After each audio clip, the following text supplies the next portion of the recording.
A indignant Mukasa shouts out that Richie will never own them after the two agents are rightfully asked who owns what in their proposed pooling of resources. Fisk promptly agrees, primarily to avoid appearing weak. By shooting and killing them both, Richie makes sure that they only hear the final words, no one owns Richie Stevenson. The blatant suggestion that Richie would be owned by the police, so turning him into a grass, surely didn't assist their own cause, but the true motivation behind their murder is more profound. It was evident in a matter of minutes that Fisk and Mukasa were straight and would not be a suitable joint venture partner. Instead, Fisk and Mukasa would be Richie's biggest enemy, as they would have oversight over his actions, and, even if he were granted immunity from prosecution, they probably wouldn't allow him to kill people the way he plans to. The Deputy Chief Inspector Tattersall was more seasoned and hence more accommodating, but Richie was aware that these were non-starters.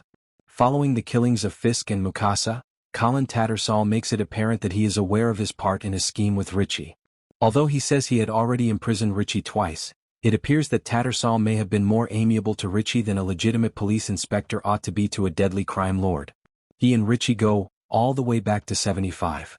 Conrad's main opponent now has the support and resources of the London police, as well as the freedom to act, as Tattersall is supposedly taking charge of the investigation and dealing with Richie. Colin Tattersall makes it clear that he knows he is involved in a plot with Richie after the murders of Fisk and Mukasa.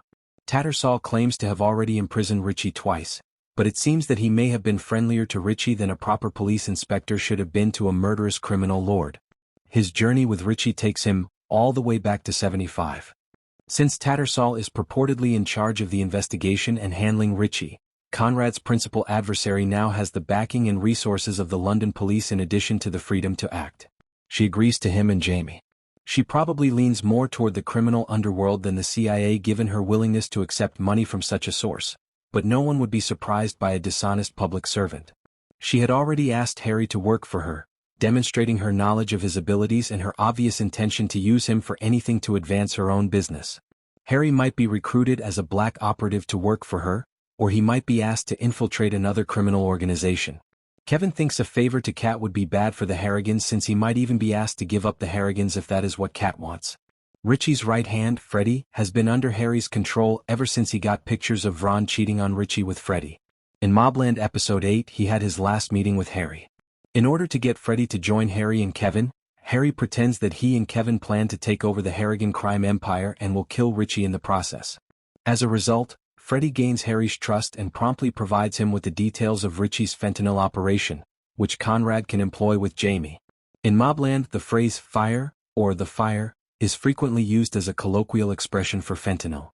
But off-screen, Freddie also tells Harry who the Harrigans member who had been working closely with Richie was.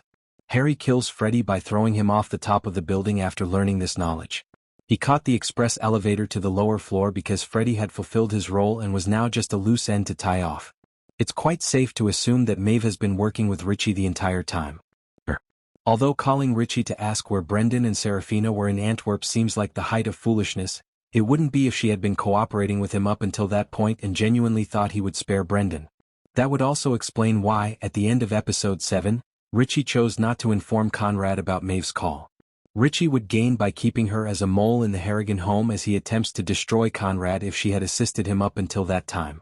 Conrad has previously referred to Harry as his son because of Harry's devotion to him, but Kevin's response to Maeve calling him his other brother suggests otherwise.